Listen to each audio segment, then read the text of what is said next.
Sri Aurobindo was an Indian nationalist and a politician turned yogi, poet, and philosopher.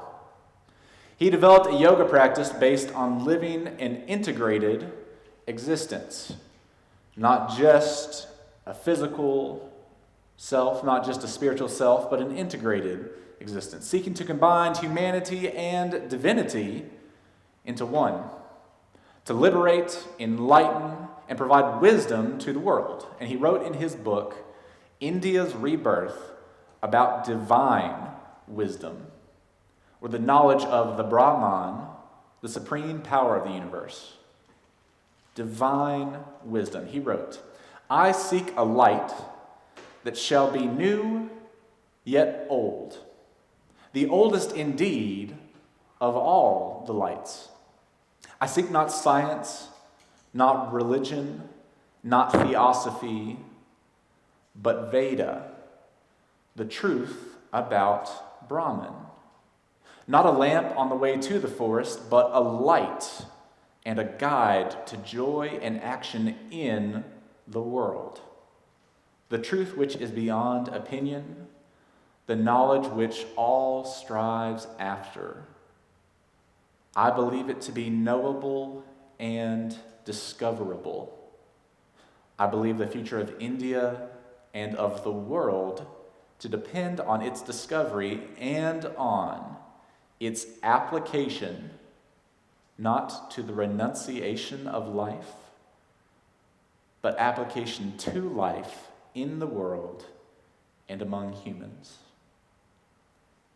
Sri Aurobindo writes of wisdom through a Hindu lens, but he has a universalist understanding that the purpose of study, of gaining knowledge about the Vedas, scriptures, nature, contemplation, science, is not just to accumulate the knowledge, like our dear friend the tortoise, but it's the application.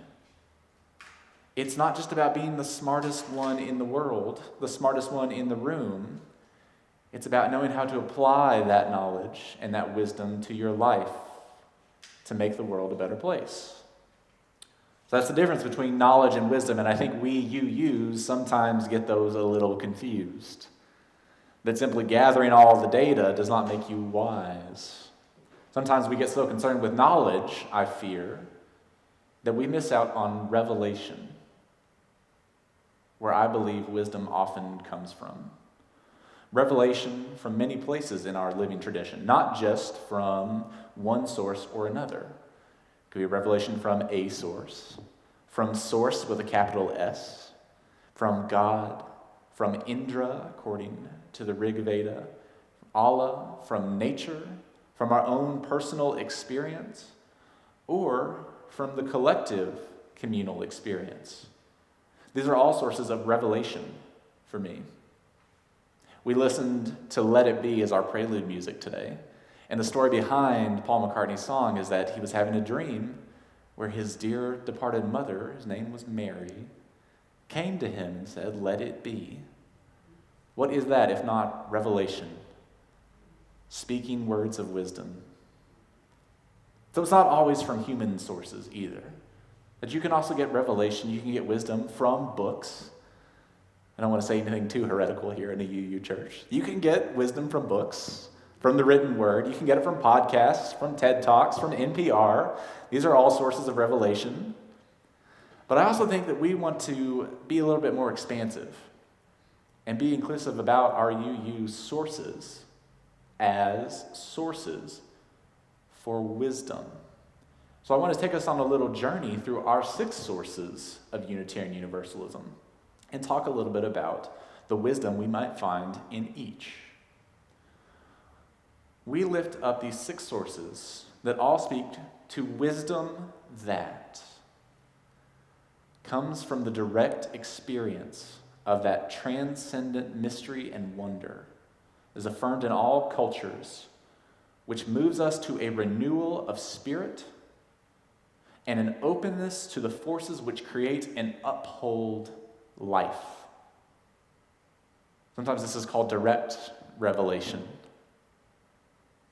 The idea that the wisdom, the knowledge of the Brahman, the divine, the source, the universe, it comes to you directly, often in ways you can't quite understand or rationalize.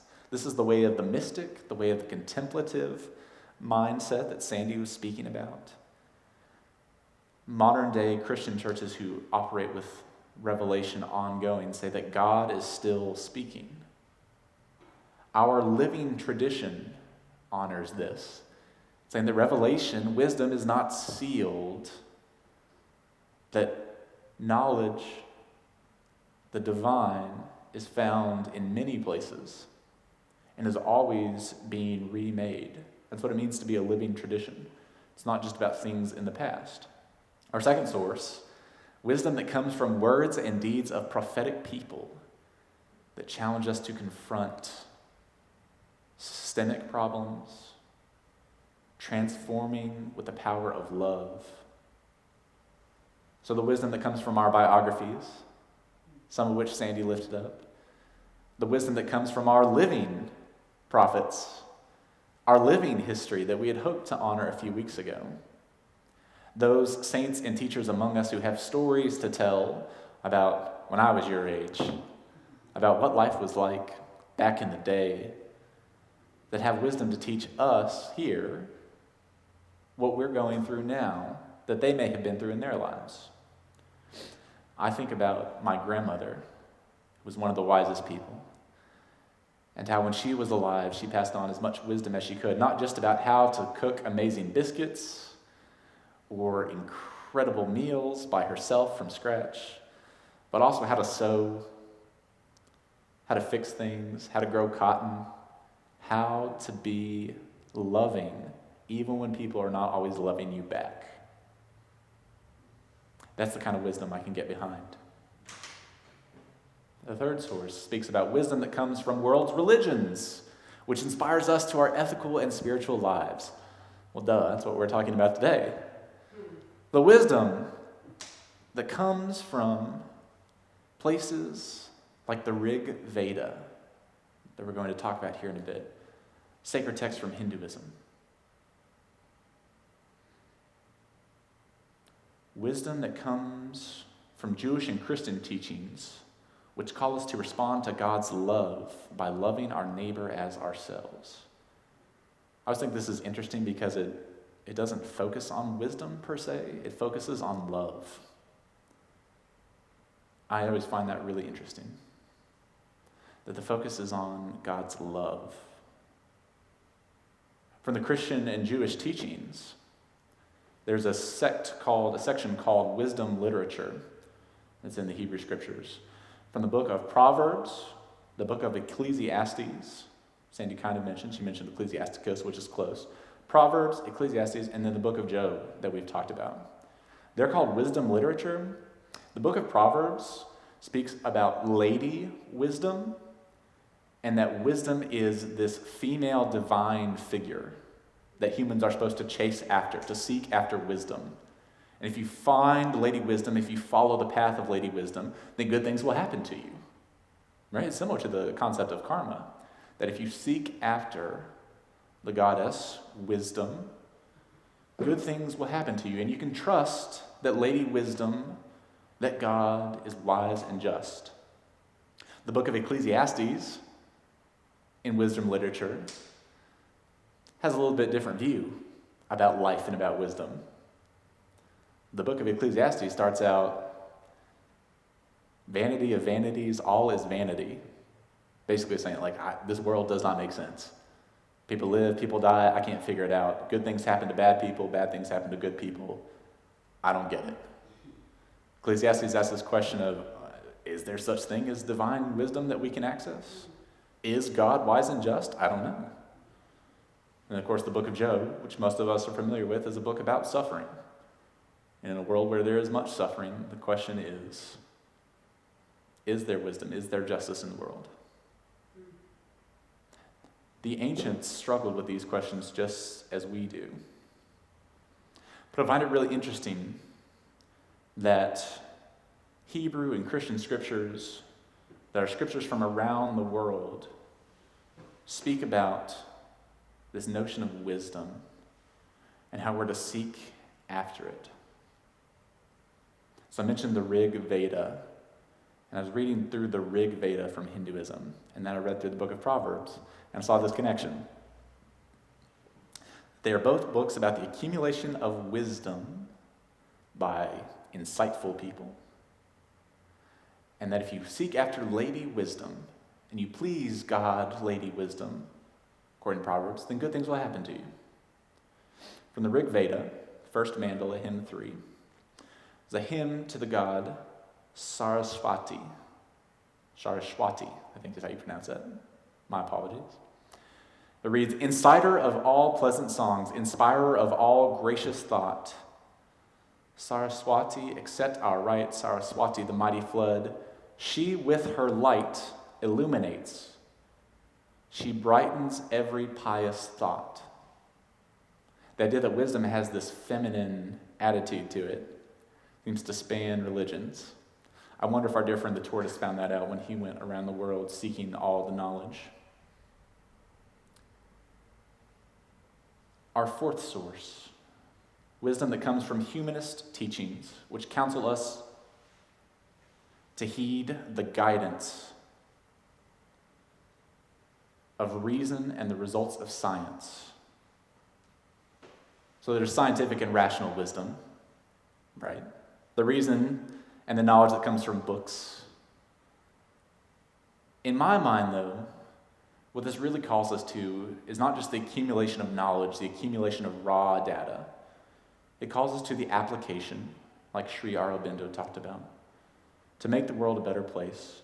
It also calls us to temperance and balance, to heed the guidance of reason and warn us against idolatries of the mind and spirit, is how our source reads. That is not just about gathering and trying to know everything, trying to think our way through things, but it calls us to the balance of wisdom, to get the facts and then figure out what to do with them. I think that's really important to lift up in these days when science is not always heeded and reason not always balanced out with spirit.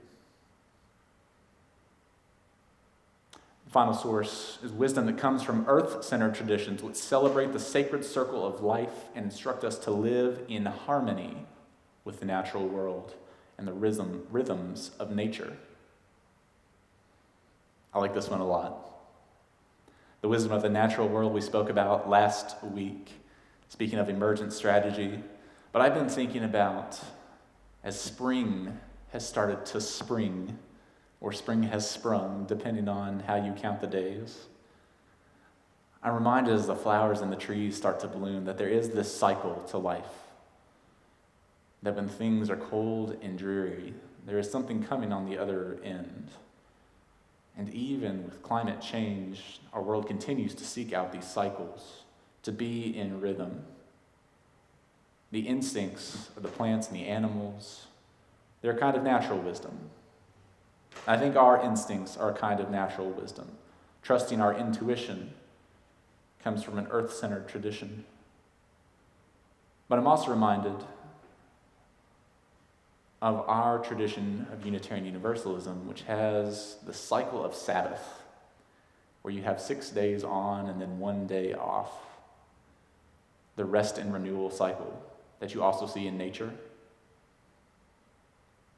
I wonder what kind of wisdom we might gain from looking at that in this time, where it feels like mandated Sabbath for some and a never-ending work period for others. How might we tap into that cycle of rest and renewal for those of us who have the privilege to have downtime? How might we be rested and renewed to take our turn in helping to make the world a better place? The Rig Veda that we read from has a lot of nature worship. It speaks very highly of the storm god Indra and knows that one of the primary sources of wisdom for us is the natural world around us. That if we open our eyes to see, we might have revelation come to us from sources we might not expect.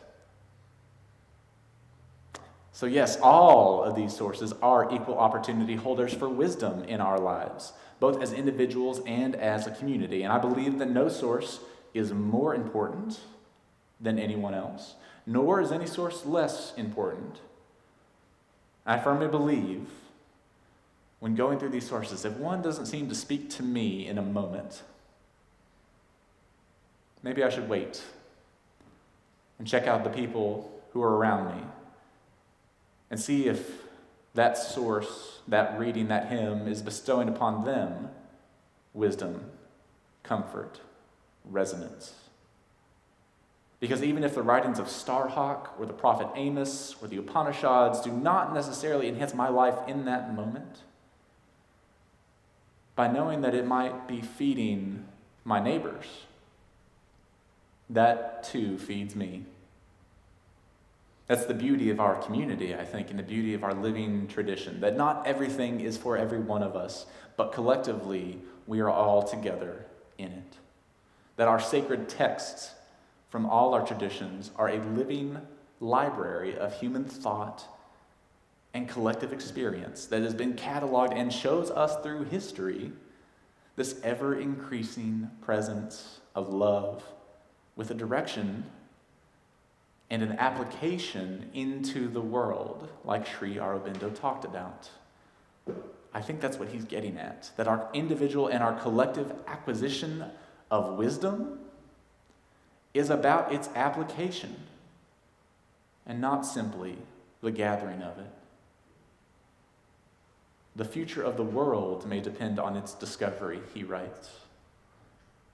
The future of the world may depend on its application not to the renouncing of life, saying, I'm above this, but application to life, in the world, with and among people. My friends, no matter where you get your sources of wisdom, I invite you to explore our various sources and traditions, our living tradition. May we find wisdom in these sources, perhaps in the sources in which you least expected to find it. Knowing that that source may not contain wisdom for you now, but that it feeds your neighbor in this time of high anxiety and high fear.